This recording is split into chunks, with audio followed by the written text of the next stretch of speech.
भारत और चीन की सरहद पर वाक़े पेंगोंग सू या पेंगोंग झील दुनिया में अर्जियाती हुस्न जमाल का एक खूबसूरत नमूना है।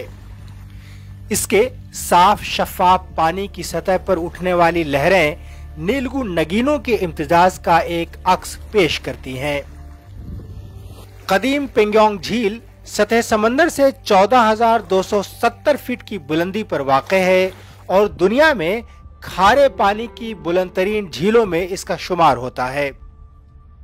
ये झील तकरीबन 135 किलोमीटर तवील है और बाज मकाम पर इसकी चौड़ाई 5 किलोमीटर तक फैली हुई है।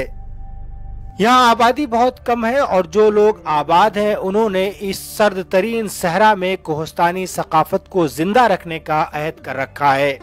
झील के किनारे पर आबाद ये लोग बिजली, पानी, फोन और इंटरनेट समेत तमाम बुनियादी सहूलियात से महरूम हैं।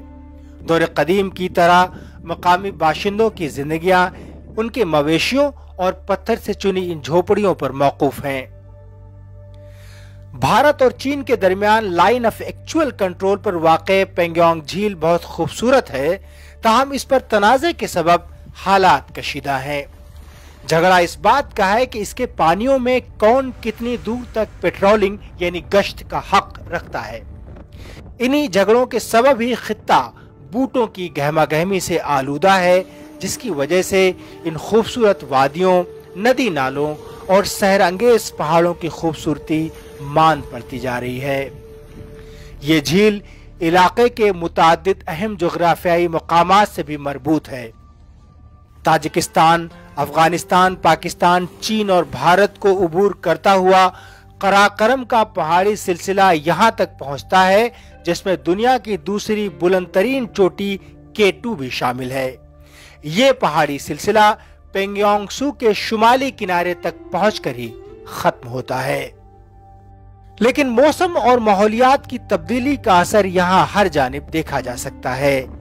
इससे मिलने वाले आसपास के पुराने नदी नाले अब खुश्क हो चुके हैं, जबकि झील का दायरा भी आहिस्ता आहिस्ता कम होता जा रहा है।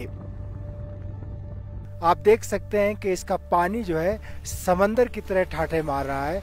फर्क यह है कि इसका पानी बहुत ही साफ, शफाफ और नीलगू है। इसके अंदर के जो पत्थर हैं वो आप देख सकते हैं कि इसकी लहरें कैसी हैं। ये तवील झील भारत और चीन के दरमियान मुनक़सिम है।